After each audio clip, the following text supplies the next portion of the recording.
குழந்தை இல்லைங்க, 18 வருஷம் குழந்தை இல்லை, 3 கட்டி இருக்குன்றாங்க. அந்த கர்ப்பப்பையில் கட்டி குழந்தை உண்டானால் அது நெரிச்சு கொன்னுரும், உங்களுக்கு குழந்தை உண்டாக வாய்ப்பில் எடுத்துடணும்னு சொன்னாங்க. அவனுடைய கண்ணீரை இயேசு கண்டார். ஒரே ஒரு தொடுதல், இயேசுடைய ஒரு தொடுதல் கட்டியை மறைய பண்ணினார். இன்றைக்கும் இயேசு அற்புதம் செய்கிறார் என்பதற்கு இதுபோன்ற ஆயிரக்கணக்கான சாட்சிகளை என் ஊழிய பாதையில் நான் பார்த்திருக்கிறேன். பிறவி குருடர்கள் பார்வை அடைஞ்சிருக்கிறாங்க, பிறவி சப்பானிகள் எழும்பி நடந்திருக்கிறாங்க, ஊமையர்கள் பேசி இருக்கிறாங்க. இன்றைக்கும் இயேசு அற்புதம் செய்கிறார். எல்லாம் இயேசு இயேசு இயேசு என்கிற அந்த நாமத்தை சொல்லி கூப்பிடும்போது அவர் செய்கிற அற்புதம். அந்த இயேசு உங்களை நேசிக்கிறார், உங்களுக்கு செய்வார்.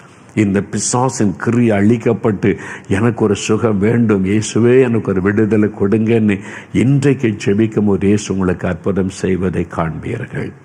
மூன்றாவது, இந்த பிசாசை செய்கிற இன்னொரு காரியம் என்ன தெரியுமா? மரண பயத்தை உண்டாக்குவது. பிசாசானவன் நம்மை பாவத்துக்குள்ளாக்கி சமாதானத்தை கெடுக்கிறவன். பிசாசானவன் நமக்கு நோய்களை கொண்டு வந்து நம்மை வேதனைப்படுத்துகிறவன். இந்த பிசாசின் கிரியைகளை அழிக்கத்தான் கடவுள் மனித அவதாரம் எடுத்து இயேசு கிறிஸ்துவாக உலகத்தில் வந்தார். மூன்றாவது, இந்த பிசாசு செய்கிற ஒரு காரியம் மரண பயத்தை உண்டாக்குவது. வேத புஸ்தகத்தில் எபிரேயர் என்கிற அந்த நிருபத்தில் எபிரேயர் 2ஆம் அதிகாரம் 14-15 வசனங்களை பாருங்க. நான் வாசிக்கிறேன், வேத வசனத்தை கவனிங்க. ஆதலால் பிள்ளைகள் மாம்சத்தையும் இரத்தத்தையும் உடையவர்களாயிருக்க இயேசுவும் அவர்களைப் போல மாம்சத்தையும் இரத்தத்தையும் உடையவரானார். காணக்கூடாத இறைவன், ஆவியாயிருக்கிற தேவன், ஒருவரும் சேரக்கூடாத ஒளியில் வாசம் பண்ணுகிற தேவன் மனிதர்களுக்கு உதவி செய்யணும். ஆனால் மாம்சமும் இரத்தமும் உடைய ஒரு மனிதனாய் வர வேண்டும். அதனால தான் அவர் நம்மை பிள்ளைகளைப் போல நேசிக்கிறதுனால சொல்லப்படும் பிள்ளைகள், அவரால் சிருஷ்டிக்கப்பட்ட பிள்ளைகள் மாம்சமும் இரத்தமும் உடையவர்கள் ஆனதை போல அவரும் இந்த உலகத்தில் மனித அவதாரம் எடுத்து வந்தார். எதற்காக? மரணத்திற்கு அதிகாரியாகிய பிசாசானவனை தமது மரணத்தினாலே அழிக்கும்படிக்கு. அந்த வசனத்தை கவனிங்க. மரணத்திற்கு அதிகாரியாகிய பிசாசானவனை, மக்களுக்குள்ளே மரண பயத்தை கொண்டு வந்து விபத்தை உண்டாக்கி வியாதியை உண்டாக்கி மக்களை அழிச்சிடணும், மரணத்தை உண்டாக்குற அந்த மரணத்திற்கு அதிகாரியாகிய பிசாசானவனை தனது மரணத்தினாலே அழிக்கும்படி. அதனால் தான் இயேசு மரிப்பதற்காக இந்த உலகத்தில் குழந்தையாய் அவதரித்தார். இயேசு பிறப்பதற்கு 600 ஆண்டுகளுக்கு முன்பாகவே இயேசு என்கிற ஒருவர், அவர் குழந்தையாக பிறந்து கன்னியின் வயிற்றிலே அவர் பிறப்பார், அவர் ரத்தம் சிந்தி மரிப்பார், உயிர் தெழுவார் என்று தீர்க்க தரிசனமாக 600 ஆண்டுகளுக்கு முன்பாய் தீர்க்கதரிசிகள் சொன்னார்கள்.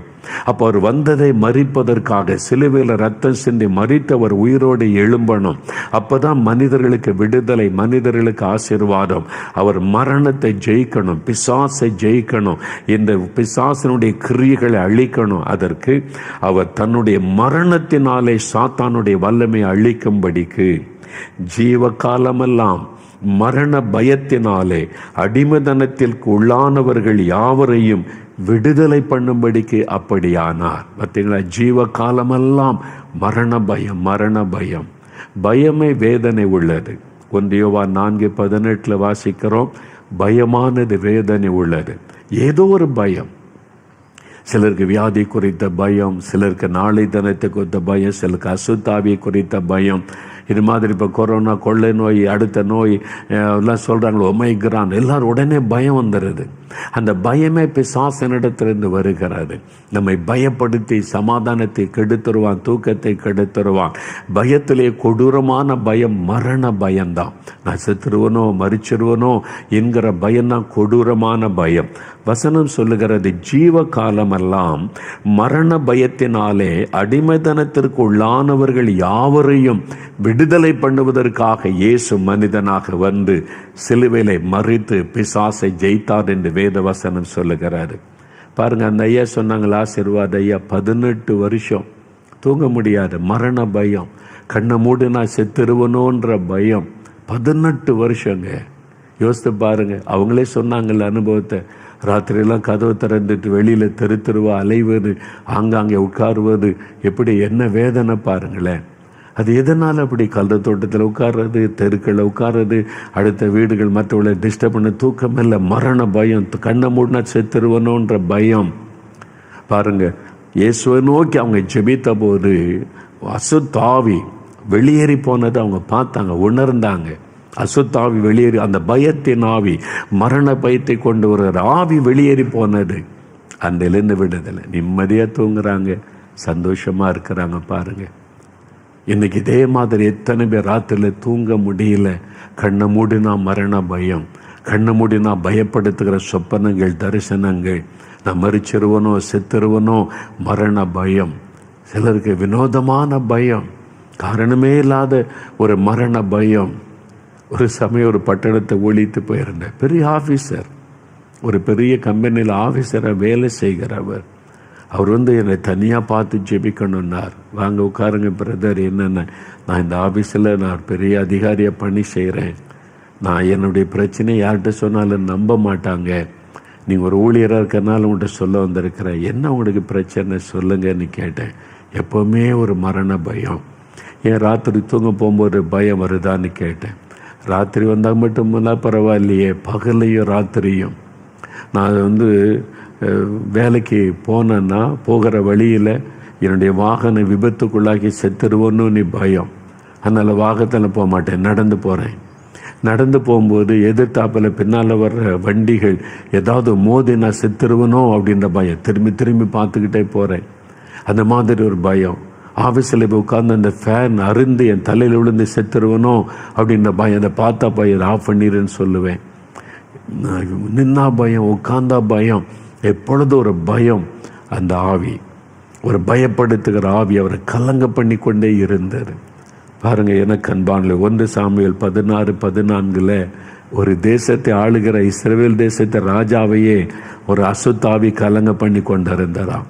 அவன் ஆண்டவர் விட்டு வழி விலகினதுனால அசுத்தாவி வந்து விட்டார், கலங்க பண்ணி கொண்டிருந்தார். இந்த மரண பயத்தை கொண்டு வருகிற ஆவி பாருங்க, எப்பவுமே அப்படி ஒரு மரண பயம். அது மாதிரி எப்படி யோசித்து பாருங்க. சிலர் சொல்லுவாங்க, எப்பவும் என் உடம்புல ஏதோ ஒன்று இருக்குதுங்க, எனக்குள்ள ஏதோ ஒன்று ஓடுதுங்க. எவ்வளோ துக்கம் இல்லை. அநேக வருஷத்துக்கு முன்னால் நாங்கள் விழுப்புரம் சிட்டியில் ஒரு பெரிய மைதானத்தில் ஒரு இதே மாதிரி நற்செய்தி கூட்டம் நடத்தப்பட்டார். பல கிராமத்திலேருந்து நிறைய ஜனங்கள் வந்திருந்தாங்க. ஒரு வயதான ஒரு தாயார், அவங்க கிராமத்திலேருந்து வந்தவங்க. அவங்க ஏதோ முதல் இப்படி ஒரு கிறிஸ்தவ கூட்டத்துக்கே வந்திருக்கிறாங்க. அவங்க கூட்டத்து முன்னால் ஜெபம் பண்ணதெல்லாம் நான் கவனித்தேன். ஏன்னா வித்தியாசம், ரொம்ப பக்தியாக ஜெபிச்சாங்க.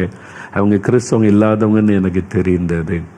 அப்புறம் எல்லாம் ஜெபம் முடிஞ்சிட்டு, இயேசு உங்களுக்கு விடுதலை கொடுத்துக்க, சுகம் கொடுத்துருந்தா நீங்கள் அதை மற்றவங்களுக்கு சொல்லலாம், ஆண்டவரை மகிமைப்படுத்தன்னு சொன்னேன். அந்த தாயார் வந்தாங்க. ரொம்ப படிப்பறிவு கிடையாது, கிராமத்தில் கொச்சையாக அப்படியே தமிழில் அவங்க பேசினாங்க. அந்த தமிழில் அழகாக ஒரு கிராமத்தார் பேசுகிறதில்ல அவங்க சொன்னாங்க, எனக்கு நாங்கள் அவனுடைய சரீரத்தில் 30 வருஷத்துக்கு மேலே ஒரு அசுத்தாவி இருந்ததான். மோர் தென் 30 இயர்ஸ், 30 வருஷத்துக்கு மேலே ஒரு பிசாசு எனக்குள்ளே இருந்து ராத்திரியும் பகலும், நான் படுக்கும்போதும் பிசாசோடு தான் படுக்கணும், வேலை செய்தாலும் பிசாசோடு தான். அது எனக்குள்ளேருந்து கிரியை செய்யும், பேசும். என் நிம்மதியே இல்லை, சமாதானமே இல்லை. இதிலிருந்து நான் விடுதலை பெறணும். நீ போகாத இடம் இல்லை, பார்க்காத மந்திரவாதி இல்லை, போகாத காரியம் இல்லை. மக்கள் சொன்னதெல்லாம் செஞ்சேன், எல்லாம் செஞ்சு 30 வருஷமாக அது என் கூடவே இருந்து என்னை பாதித்து கொண்டே இருந்தது. நான் இதுக்கு மேலே என்ன செய்யறதுன்னு தெரியல. அப்போ இந்த நோட்டீஸ் கொடுத்தாங்க, இது மாதிரி கூட்டம் நடக்குது, இயேசு கிறிஸ்து விடுதலை கொடுக்கிறார். அவளை மற்றவங்க வாசித்து சொன்னாங்க, இப்படி ஒரு கூட்டம் நடக்குதா, இயேசு விடுதலை கொடுக்கிறார். அப்படியா, எனக்கு 30 வருஷத்துக்கு மேலே என் உடம்புல இந்த ஆவி இருக்குது, என்னை வாதிச்சுக்கிட்டே இருக்குது, எனக்கு எங்கே போனாலும் விடுதலை இல்லையே, இயேசு விடுதலை தந்துடுவாரா அப்படின்னு இந்த கூட்டத்துக்கு வந்தேன். அப்போ இங்கே பிரசங்கெல்லாம் பண்ண அந்த ஐயா யாருன்னு எனக்கு தெரியாது.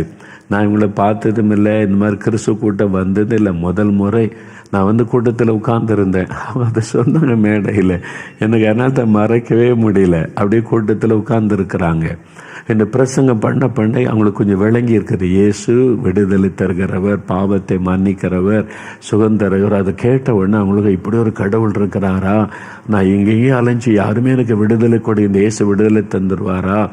அப்போது இந்த விடுதலை வேணும்னா முன்னால் வாங்கணுன்னா முன்னால் வந்துட்டாங்க. ஸ்டேஜுக்கு முன்னால் வந்து நின்று இயேசுவை கூப்பிடுங்க, அவர் விடுதலை தருவான்னு. இயேசுவே உங்களை கூப்பிட்டா விடுதலை தருவாங்கன்னு சொல்கிறாங்களே, எனக்கு 30 வருஷமாக வேதனைப்படுறேனே, எனக்கு நீங்கள் விடுதலை தருவீங்களான்னு அவங்க வந்து அப்படியே இயேசுக்கிட்ட சின்ன குழந்தை மாதிரி பேசியிருக்காங்க. அவங்களுக்கு தெரிந்ததில்லை, முதல் முறை வந்திருக்கிறாங்க, அப்படியே ஆண்டு பேசியிருக்கிறாங்க. அவங்க சொன்னாங்க மேடையில் எல்லாருக்கும் மத்தியில், நான் அப்படி ஜெபம் பண்ணிக்கிட்டு இருக்கும்போது ஒருத்தர் எனக்கு முன்னால் வந்தாங்க, வெள்ளை அங்கி உடுத்திருந்தாங்க, ஒரு பிரகாசமாக இருந்தாங்க. ஒருத்தர் வந்து என்னை கூப்பிட்டுடல, மகளே நான் உனக்கு விடுதலை தரேன்னு கையை என் தலையில் வச்சாங்க.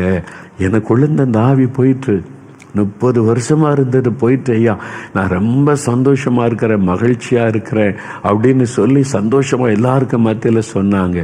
நான் கேட்டேன், வந்தார் ஒருத்தருன்னு சொன்னீங்களா, அது யாருங்க அப்படின்னு கேட்டேன். யாருன்னு நினைக்கிறேன், இயேசுன்னு தானே கூப்பிட சொன்னீங்க, நானும் இயேசுன்னு கூப்பிட்டேன், அப்போ அவர் தானே வந்திருக்கணும் அப்படின்னு கேட்டார். எப்படி இருந்தாருன்னா, இயேசு எப்படி இருப்பாரோ அவளை வர்ணித்து சொல்கிறாங்க. அந்த தாயார் சொன்னாங்க பாருங்க, மெய் செலுத்து விட்டார். இயேசு எவ்வளோ அன்பானவர். முதல் முறை இயேசுவை தேடி வந்திருக்கிறாங்க. 30 வருஷத்துக்கு மேலே அந்த பிசாசன் கட்டுக்குள்ள கஷ்டப்பட்டு வாழ்ந்து கொண்டிருந்தாங்க. சிறு பிள்ளை போல கூப்பிட்டாங்க, இயேசுவே. எல்லாரும் சொல்கிறாங்க எனக்கு ஒரு விடுதலை கொடுங்க. நீ நேரடியாக வந்தார். இயேசு பிரத்யட்சமாக வந்து அவங்கள தொட்டு விடுதலை ஆக்கிட்டார். அவ்வளோ சந்தோஷம் அவங்களுக்கு. என்ன யாருன்னு அவங்களுக்கு தெரியாது, கேள்விப்பட்டது இல்லை. யாரோ ஒருத்தர் பிரசங்கம் பண்ணுறாங்க அப்படி தான் சொன்னாங்க அவங்க. பார்த்தீங்களா? அப்போ இயேசு எவ்வளவு அன்பானவர். உங்களை தேடி உங்கள் வீட்டுக்கு வந்திருக்கிறார். இன்றைக்கு உங்களை தொடுவார், உங்களுக்கு விடுதலை தருவார். பிசாசின் கிரியைகளை அழிக்கும்படி வெளிப்பட்ட இயேசு கிறிஸ்து இந்த பிசாசு மரண கட்டிலிருந்து விடுதலை தந்துடுவார், மரண பயத்திலிருந்து விடுதலை தந்துடுவார். அதுக்கு என்ன செய்யணும்? இயேசுவை உள்ளத்தில் ஏற்றுக்கொள்ளணும். அவர் வாசம் பண்ணுகிறதே நம்முடைய இருதயம்தான். இயேசு கிறிஸ்து வாசம் பண்ணுகிற ஆலயம் எது தெரியுமா? எத்தனை கோடி செலவு பண்ணி ஒரு சர்ச்சை கட்டினால் அங்கு வந்து அவர் வாசம் பண்ண மாட்டார். அப்படிதான் பைபிளில் எழுதியிருக்க, மனிதன் கைகளினால் கட்டின ஆலயத்தில் நான் வாசம் பண்ணுவது இல்லை. அவர் அங்கிருந்து தங்குவதில்லை. ஆராதனை நடக்கும்போது அவருடைய பிரசன்னம் வரும், ஆசீர்வதிப்பார், கடந்து போவார். அவர் தங்குகிற இடம் மனுஷனுடைய இருதயம். நீங்கள் தான் அவருடைய ஆலயம். நமக்குள்ளே வாசம் பண்ணுவார், நம்முடைய உள்ளத்தில் வாசம் பண்ணுவார். அதனால தான் நம்முடைய உள்ள எப்பவுமே சந்தோஷமாக இருக்கும். இயேசுவை ஏற்றுக்கொள்ளும் போது மரண பயம் மாறிவிடும். வேத புஸ்தகத்தில் ஸ்தேவான் என்கிற வாலிபன் இயேசுவை ஏற்றுக்கொண்டான். அப்போஸ்தலர் 7:59 அவன் இயேசுவை அறிவித்ததுனால அவனை கல்லினால் அடித்து அவனை கொலை பண்ணுறாங்க. அவன் மரித்து கொண்டிருக்கிறான். ஐயோ அடிக்கிறாங்களே, சாக போறனை காப்பாத்துங்கன்னு அலறவில்லை. அவன் சொல்றான், இயேசுவே உம்முடைய கைகளில் என் ஆவியை ஒப்புவிக்கிறேன். மரணத்தை கண்டு பயப்படலை, மரணத்தை தைரியமாய் சந்திக்கிறான். மரண பயம் அவனை விட்டு போய்விட்டது. அதே மாதிரி தான் பவுல் என்கிற வாலிபன் வாலிப வயசில் இயேசுவை ஏற்றுக்கொண்டான். அவனுடைய இயேசுவை அறிவித்ததனால் அவனை ஜெயிலில் போட்டு அவனை மரண தண்டனை கொடுத்துட்டாங்க. அவர் சொல்லுகிறார் 2 தீமோத்தேயு 4:6-7-8 நான் மரிக்கப் போகிறேன், நல்ல போராட்டத்தை போராடினேன், ஓட்டத்தை முடித்தேன், இது முதல் நீதியின் கிரீடம் எனக்காய் வைக்கப்பட்டிருக்கிறது.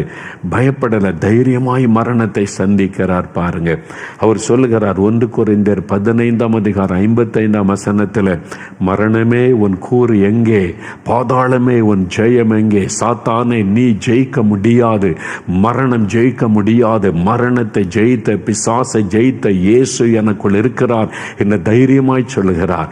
இயேசு உடைய உள்ளத்தில் வந்துட்டா நீங்களும் பிசாசை கண்டு பயப்பட மாட்டீங்க. மரணத்து குறித்த பயமும் போய்விடும். ஒரு பெரிய தைரியம். அந்த பிசாசின் கிரியைகளை அழித்து நமக்கு ஜெயம் கொடுக்கத்தான் இயேசு உலகத்தில் வந்தார். அதற்காக சிலுவையிலே மரிக்க தன்னை ஒப்பு கொடுத்தார். வேத புஸ்தகத்தில் கொலோசியர் 2:14-15 வாசிக்கும் பொழுது அவர் சிலுவையிலே சாத்தானுடைய சகல வல்லமைகளை உரிந்து கொண்டு சிலுவையிலே வெற்றி சிறந்தார் என்று வேதம் சொல்லுகிறது. சிலுவையில் அவர் ரத்தம் சிந்தி மறித்து தன் பரிசுத்தமுள்ள ரத்தத்தை சிந்தின போது சாத்தானை ஜெயித்தார். அவனுடைய வல்லமைகளை எல்லாம் உறிந்து கொண்டார். அவனை காலின்களை நசுக்கி போட்டார். அந்த இயேசு கிறிஸ்துன்ற பெயரை சொல்லும் பொழுது இன்றைக்கும் பிசாசு நடுங்குகிறான். அவனுடைய வல்லமையிலிருந்து நாம் விடுதலை பெற்றுக்கொள்ள முடியும். அதனால் தான் உங்களுக்காக சிலுவையில் ரத்தம் சிந்தி மறித்த இயேசு, தன்னை பலியாய் கொடுத்து மறித்த இயேசு உயிர்த்தெழுந்து இன்றைக்கு உங்களை சந்தித்து கொண்டிருக்கிறார். என் மகனே, இன்றைக்கு உனக்கு விடுதலை. என் மகளே, இன்றைக்கு உனக்கு விடுதலை. அந்த பாவ வல்லமிலிருந்து விடுதலை, அந்த வியாதியிலிருந்து விடுதலை, பிசாசின் கட்டிலிருந்து விடுதலை, மரண பயத்திலிருந்து விடுதலை. இன்றைக்கு உனக்கு விடுதலை என்று இயேசு உங்களை பார்த்து சொல்லுகிறார். இப்போ நாம் ஜெபிக்கலாமா? அவரை நோக்கி நாம் வேண்டுதல் செய்ய போகிறோம். நாம் ஜெபிக்க போகிறோம். இது நாம் விடுதலை பெற்றுக்கொள்ளுகிற நேரம். இது முக்கியமான ஒரு நேரம். முடிந்தால் முழங்கால் படியிட்டு கொள்ளுங்க. இயேசு உங்கள் பக்கத்தில் தான் நிற்கிறார். முழங்கால் படியிட்டு கொள்ளுங்க. அல்லது நீங்கள் உட்கார்ந்த வண்ணமாய் உங்களுடைய கைகளை கூப்பி இயேசு கிறிஸ்துவை நீங்கள் மனதில் நினைத்து உங்களுடைய எண்ணம் சிதறாமல் இருக்க கண்களை மூடி ஒருமனமாக ஜெபிக்கணும். இயேசுவை நினைத்து நீங்கள் ஜெபிக்கணும். இயேசு சொன்னார், என் நாமத்தினாலே, இயேசு கிறிஸ்து என்கிற என் நாமத்தினாலே நீங்கள் எதை கேட்டாலும் நான் அதை செய்வேன். அதனால் இயேசுவே எனக்கு விடுதலை வேண்டும், இயேசுவே எனக்கு சுகம் வேண்டும், இயேசுவே எனக்கு ஒரு அற்புதம் வேண்டும். அந்த இயேசுவின் பெயரை சொல்லி கூப்பிடணும். அவ்வளவுதான். கூப்பிடும்போது உங்களுக்கு அற்புதம் நடைபெறும். 3 காரியத்துக்காக ஜெபிக்க போகிறோம். முதலாவது, பாவத்தில் இந்த விடுதலை. ஏதோ ஒரு பாவம் உங்களை அடிமையாக்கி வைத்திருக்கலாம். மதுபானமாக இருக்கலாம், போதை வஸ்துகளாக இருக்கலாம், வெளியே சொல்ல முடியாத ரகசிய பாவமாக இருக்கலாம், சூதாட்டமாக இருக்கலாம், உங்களுடைய பெருமை, பொறாமை, எரிச்சல், இச்சைகள், ஏதோ ஒரு பாவம். என்னால் இதை விட முடியலையே, நிம்மதியும் இல்லைன்னு கலங்கலாம். முதல்ல உங்களுடைய விடுதலைக்காகத்தான் நான் ஜெபிக்க போகிறேன். அதன் பிறகு சுகம், அதன் பிறகு பயத்திலிருந்து விடுதலை, அதன் பிறகு ஆசீர்வாதம். ஒவ்வொரு காரியமாக ஜெபிக்க போகிறோம். நீங்கள் ஒவ்வொரு காரியமாக வேண்டுதல் செய்யும்போது நீங்கள் இருக்கிற இடத்துல இருந்து கொண்டு இயேசுவே எனக்கு அற்புதம் செய்யுங்கன்னு கேட்கணும். சரியா? முதலாவது பாவத்திலிருந்து விடுதலை. இயேசு கிறிஸ்துவின் ரத்தம் சகல பாவங்களை நீக்க நம்மை சுத்திகரிக்கும். அதுக்கு தான் சிலுவையில் அவர் ரத்தம் சிந்தினார். எனக்கு இந்த பாவத்திலிருந்து விடுதலை வேண்டும் என்கிறவர்கள் இருதயத்தில் கை வைங்க. உங்களுடைய கண்களை மூடிக்கொள்ளுங்க. இயேசுவே, என் பாவத்தை சிலுவையிலே சுமந்தீர், என் பாவத்திற்காக சிலுவையில் ரத்தம் சிந்தி மறித்தீர். உம்முடைய ரத்தத்தினால என் இருதயத்தை கழுவணும். எனக்கு இந்த பாவத்திலிருந்து விடுதலை வேண்டும். இந்த மதுபானம், இந்த சூதாட்டம், இந்த போதை வஸ்துகள், இந்த பெருமை, பொறாமை, எரிச்சல், வைராக்கியம், பண ஆசை, ஆண்டவரே, இந்த மாதிரி பாவ சுபாவ குணம்லாம் என்கிட்ட இருக்குது. இதிலிருந்து எனக்கு ஒரு விடுதலை வேணும். இந்த பாவத்தில் இந்த விடுதலை, இந்த பாவத்தை கொண்டு வருகிற சாத்தானுடைய கிரியைகளை சிலுவையிலே நீங்கள் அழித்தீர் என்று வாசிக்கிறேன்னு. இப்பொழுது இயேசுவே என் உள்ளத்தில் வாரும், உம்முடைய இரத்தத்தினால் என்னை கழுவும். இப்பொழுது எனக்கு விடுதலை தாரும். ஜெபம் பண்ணுங்க, கேளுங்க. ஒரு நிமிடம் உங்களுக்கு நேரம் தருகிற. நீங்களே ஜெபிங்க. இயேசுவே என் உள்ளத்தில் வாரும், இயேசுவே என் பாவங்களை மன்னியும், இயேசுவே இந்த பாவத்தில் இந்த விடுதலை தாரும். நான் இதுவரைக்கும் இந்த பாவத்தில் வாழ்ந்து என் வாழ்க்கையை நஷ்டப்படுத்தி விட்டேன். பாவம் செய்து சமாதானத்தை இழந்துட்டேன். என் பாவத்தை மன்னிங்க, உங்கள் இரத்தத்தினால என்னை கழுவுங்க, எனக்கு பாவத்தை இந்த விடுதலை கொடுங்க. ஜெபம் பண்ணுங்க ஐயா, ஜெபம் பண்ணுங்க. ஆண்டவரே, நீங்கள் யார் இயேசுவேன்னு கூப்பிடுறீங்களோ, இயேசு கிறிஸ்துவின் இரத்தத்தின் வல்லமை உங்களுக்குள் இறங்குகிறது. ஒரு வல்லமை இறங்குவதை சிலர் உணர்கிறீர்கள். உங்கள் மேல் ஆண்டவருடைய இரத்தத்தின் வல்லமை, இயேசுவின் பரிசுத்தமுள்ள இரத்தத்தின் வல்லமை இறங்குகிறது. பாவத்தின் கிரியைகள் அழிக்கப்படும்படியாய், பாவத்தின் வல்லமை அழிக்கப்படும்படியாய் இப்பொழுது அந்த வல்லமை உங்கள் மேலே இறங்கி கொண்டு இருக்கிறது. இயேசுவே, இந்த பாவத்தின் விடுதலை கொடுங்க. தகப்பனே, மதுபான பழக்கத்தின் விடுதலை உண்டாகட்டும். ஆண்டவரே, இந்த போதை வஸ்துகளின் பழக்கத்தின் விடுதலை உண்டாகட்டும். இந்த பாவத்தை கொண்டு வருகிற பண ஆசையை கொண்டு வருகிற இச்சையின் ஆவிகள் விலகட்டும். எரிச்சலின் ஆவிகள் இயேசுவின் நாமத்தில் விலகட்டும். ஆண்டவரே, சந்தேகத்தின் ஆவிகள் இயேசுவின் நாமத்தில் விலகட்டும். ஆண்டவரே, அவருடைய உள்ளத்திலே மூர்க்கத்தனத்தை கொண்டு வருகிற பொல்லாத ஆவிகள் இயேசுவின் நாமத்தில் விலகட்டும். கீழ்ப்படியாமையை கொண்டு வருகிற முரட்டாட்டத்தின் ஆவிகள் வாலிபர்களை விட்டு விலகட்டும். இப்பொழுது இயேசு கிறிஸ்துவின் நாமத்தில், இயேசுவின் இரத்தத்தின் வல்லமையினால் பாவ கட்டலிருந்து விடுதலை உண்டாகட்டும். பாவத்தின் வல்லமை அறுக்கப்படட்டும். இயேசுவே, என் உள்ளத்தில் வாரும், பாவத்திலிருந்து விடுதலை தாரும், சமாதானம் தாரும் என்று ஜெபிக்கிற ஒவ்வொருவருடைய உள்ளத்திலும் உம்முடைய இரத்தத்தின் வல்லமை இறங்கட்டும். உம்முடைய சமாதானம் உள்ளத்தில் உண்டாகட்டும். விடுதலை இயேசுவின் நாமத்தில், இயேசுவின் நாமத்தில் விடுதலை. ஜெபிக்க ஜெபிக்க விடுதலை. சிலர் விட்டு அசுத்த ஆவிகள் வெளியேறுவதை நான் பார்க்கிறேன். இச்சையின் ஆவிகள் சிலர் விட்டு வெளியேறுகிறது. இச்சையான காரியங்களை செய்ய வைத்த ஆவிகள் வெளியேறுகிறது. என்னால் இதை விட முடியாதுன்னு நினைச்சீங்க, அந்த அசுத்த ஆவி வெளியேறுகிறது. பெருமையின் ஆவி சிலரை விட்டு வெளியேறுகிறது. பெருமை, எரிச்சலின் ஆவி, எரிச்சலின் ஆவி. மனைவியை பார்த்தா எரிச்சல், கணவரை பார்த்தா எரிச்சல். அந்த எரிச்சலின் ஆவி சிலரை விட்டு வெளியேறுகிறது. முரட்டாட்டத்தின் ஆவி, சில வாலிபர்கள், வாலிப பெண் பிள்ளைகள் முரட்டாட்டமா எதிர்த்து நிற்கிறீங்க பெற்றோரை. அந்த ஆவி இயேசு கிறிஸ்துவின் நாமத்தில் வெளியேறுகிறது. குடிவெறியின் ஆவி சிலரை விட்டு வெளியேறுகிறது. அந்த தவறான ஆசை எண்ணங்களை உண்டாக்குற அசுத்த ஆவிகள் வெளியேறுகிறது இயேசுவின் நாமத்தில். சிலரை விட்டு சந்தேகத்தின் ஆவி, மனைவியை சந்தேகப்படுவது, கணவரை சந்தேகப்படுவது, அந்த சந்தேகத்தின் ஆவி, குடும்ப சமாதானத்துக்கு எடுக்கிற ஆவி வெளியேறுகிறது. இன்னைக்கு விடுதலை. இப்ப சொல்லுங்க, இயேசுவே உமக்கு ஸ்தோத்திரம், இயேசுவே ஸ்தோத்திரம், என்னுடைய விடுதலைக்காய் ஸ்தோத்திரம். பாவ கட்டுகள் அறுக்கப்படுகிறது, பொல்லாத ஆவி விலகுகிறது. இயேசுவே ஸ்தோத்திரம். பாவத்திலிருந்து விடுதலை கொடுக்கிற இயேசுவுக்கு ஸ்தோத்திரம். வாலிப தம்பி, உனக்கு விடுதலை. ஸ்தோத்திரம் பண்ணு, ஸ்தோத்திரம் பண்ணு. வியாதி பலவீனத்தை உண்டாக்குகிற ஆவிகள் விலகட்டும் இயேசுவின் நாமத்தில். கேன்சர் வியாதியை கொண்டு வருகிற ஆவிகள் விலகட்டும், விலகட்டும். பிளட் கேன்சர், இரத்தத்திலே கேன்சர் கிருமிகளை கொண்டு வந்திருக்கிற சாத்தானுடைய வல்லமை அழிக்கப்பட்டு போகட்டும். இயேசுவே உம்முடைய இரத்தத்தின் வல்லமை அந்த குழந்தைகளுடைய இரத்தத்துக்குள் இறங்கட்டும். இயேசுவே உம்முடைய இரத்தத்தின் வல்லமை அந்த நோயினால் தாக்கப்பட்ட குழந்தைகளுடைய இரத்தத்துக்குள் இறங்கட்டும். அந்த பொல்லாத நோய் கிருமிகள் அழியட்டும், கேன்சர் கிருமிகள் அழியட்டும். பிளட் இப்பொழுது சுத்தமாகட்டும், பிளட் இப்பொழுது சுகம் அடையட்டும். இயேசுவின் நாமத்தில் சுகம். ஆண்டவருடைய வல்லமை தொடுகிறதற்காக உமக்கு ஸ்தோத்திரம். அநேகர் விடுதலை அடைந்து கொண்டு இருக்கிறீங்க. இயேசுவுக்கு நன்றி சொல்லுங்க, நன்றி சொல்லுங்க. வாய் திறந்து இயேசுவே ஸ்தோத்திரம், தொடுகிறதற்காய் நன்றி, விடுதலை தருகிறதற்காக ஸ்தோத்திரம் என்று ஆண்டவரை துதிங்க. வாய் திறந்து இயேசுவே ஸ்தோத்திரம் என்று ஜெபிக்க ஜெபிக்க விடுதலை.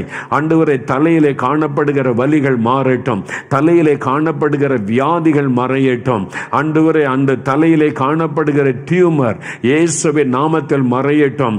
தலையிலே ஆபரேஷன் பண்ணணும், டியூமர் வந்துவிட்டது, மூளை பகுதியில் டியூமர், அதனால் ஆபரேஷன் பண்ணணும்னு சொல்லி வேதனையோடு ஜெபிக்கிற அந்த சகோதரனை தொடும் இயேசுவின் நாமத்தில் அந்த கட்டி மறைந்து போகட்டும். இன்றைக்கு ஒரு அற்புத சுகம் உண்டாகட்டும். நீ தொடுகிறதற்காக, விடுதலை தருகிறதற்காக நன்றி. கழுத்திலே காணப்படுகிற வலிகள் மாறட்டும், கட்டிகள் மாறட்டும். தைராய்டு கட்டிகள் இயேசுவின் நாமத்தில் மறைந்து போவதாக இப்பொழுது சுகம் உண்டாகட்டும் இயேசுவின் நாமத்தில்.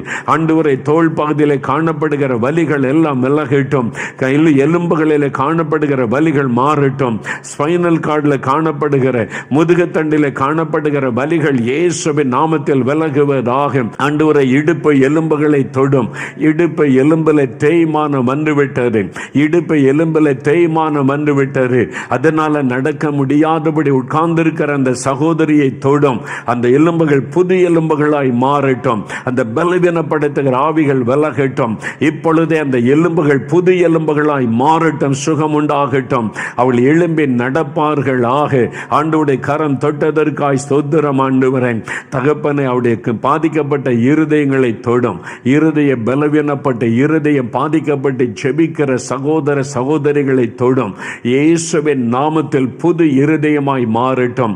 இருதயத்திலே பாதிக்கப்பட்ட வாழ்வுகள் இயேசுவின் நாமத்தில் புதிதாய் மாறட்டும். இருதயத்தில் அற்புதமான சுகம் உண்டாவதாக. லங்ஸில் பாதிக்கப்பட்டு ஜெபிக்கிற பிள்ளைகளை தொடும்.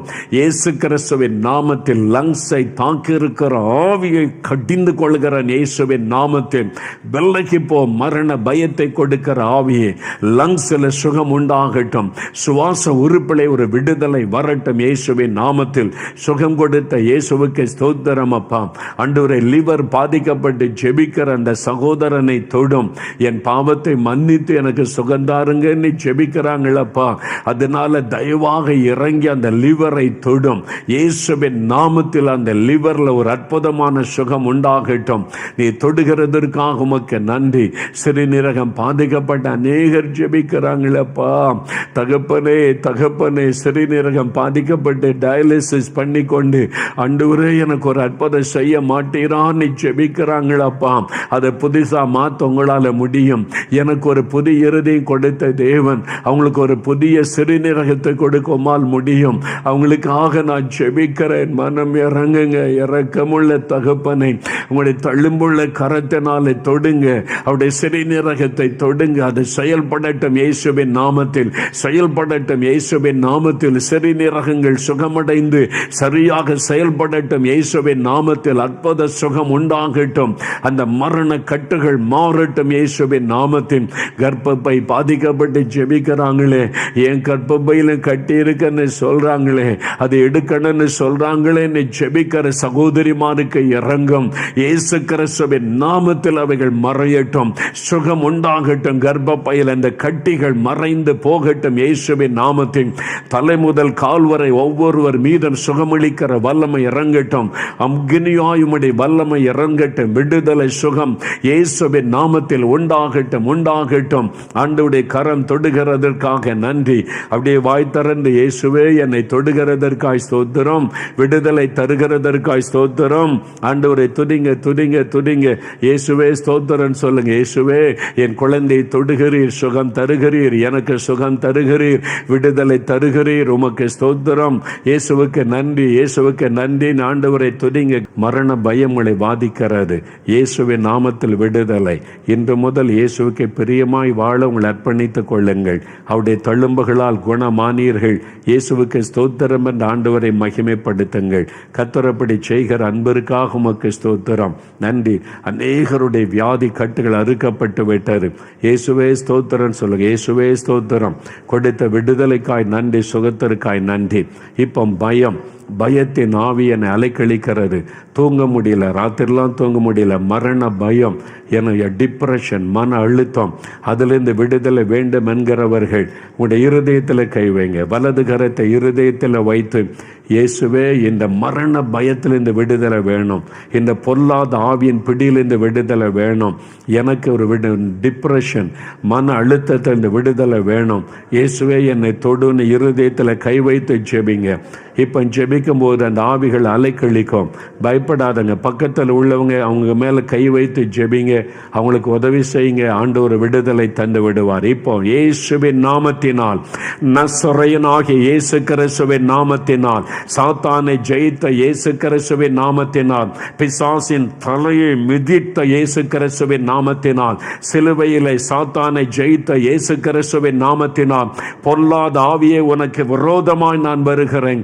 மரண பயத்தை கொண்டு வருகிற ஆவி, கலக்கத்தை உண்டு பண்ணுகிற ஆவி, மன அழுத்தத்தை கொண்டு வருகிற பொல்லாத சாத்தானே, இயேசுவின் நாமத்தில் உன்னை கடிந்து கொள்ளுகிறேன். தற்கொலை தூண்டுகிற ஆவி இயேசுவின் நாமத்தில் விலகு. அந்த மகளுக்குள்ளே தற்கொலை தூண்டுகிற பிசாசை விலகி போய் இயேசுவின் நாமத்தில் என்று உன்னை கடிந்து கொள்ளுகிறேன்.